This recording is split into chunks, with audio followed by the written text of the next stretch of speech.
అన్నమయ్య జిల్లా రైల్వే కోడూరు నియోజకవర్గంలో బొప్పాయి రైతులు తమ గిట్టుబాటు ధర కోసం ఈరోజు దాదాపు 1.5 నెలల నుంచి ఆందోళన చేస్తున్నారు.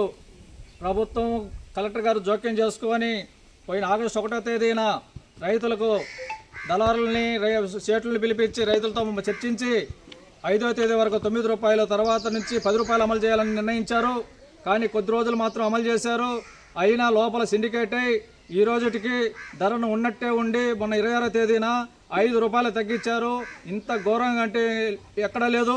ఎందుకంటే కలెక్టర్ నిర్ణయించిన జిల్లా మేజిస్ట్రేట్ నిర్ణయాన్ని అమలు చేశారంటే ఈ అధికార యంత్రాంగం ఏం చేస్తుందని చెప్పని మేము అడుగుతూ ఉన్నాం. అందులో భాగంగానే నిన్న మళ్ళీ 2వ తేదీన సబ్ కలెక్టర్ దృష్టికి తీసుకుపోయాం. ఆ దృష్టికి తీసుకున్నప్పుడు చాలా ఇబ్బందులని చెప్పాం. ఈరోజు రేటు 5 రూపాయలు తగ్గించారంటే చాలా అన్యాయం, దుర్మార్గం. పెట్టిన పెట్టుబడి రాకపోగా సగానికి సగం ఆత్మహత్యలు చేసుకునే పరిస్థితి రేటు గిట్టక. కాబట్టి వెంటనే కలెక్టర్ నిర్ణయించిన రేటుని అమలు చేయాలని అడుగుతున్నాం. నిన్న సేట్లకు అడిగితే కూడా లేదని చెప్పారు.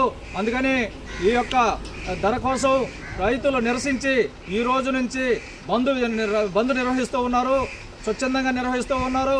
కాబట్టి కొంతమంది దళారులు ఈరోజు బలవంతంగా రైతులు పొలాల్లోకి పంపించి కోస్తూ ఉన్నారు. అటువంటి వాటిని మేము వ్యతిరేకిస్తూ ఉన్నాం. నీకు లాభాలు లేకపోతే, గిట్టుబాటు లేకపోతే ఎందుకు లారీ ఇచ్చినావు, ఎందుకు కోస్తున్నావు అని చెప్పి అడుగుతున్నాం. కనీసం 10 రూపాయలు లేకుండా ఢిల్లీలో, అమ్జద్పూర్లో ఈరోజు రిటైల్లో 90 రూపాయలు, 100 రూపాయలు రేటు పలుకుతూ ఉంటే మరి ఎందుకు నీకు ధర తగ్గిందని చెప్తున్నావు? కనీసం 30 రూపాయలు మన దగ్గర అక్కడ వాళ్ళ దగ్గర కొంటూ ఇస్తున్నారు అవతల.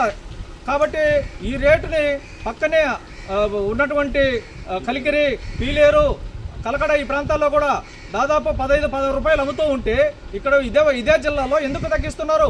ఇక్కడ సిండికేట్ అయ్యి ధర తగ్గించి రైతులను నాశనం చేస్తున్నారు, అన్యాయం చేస్తున్నారు. అందుకే వాళ్ళ యొక్క చేస్తున్నటువంటి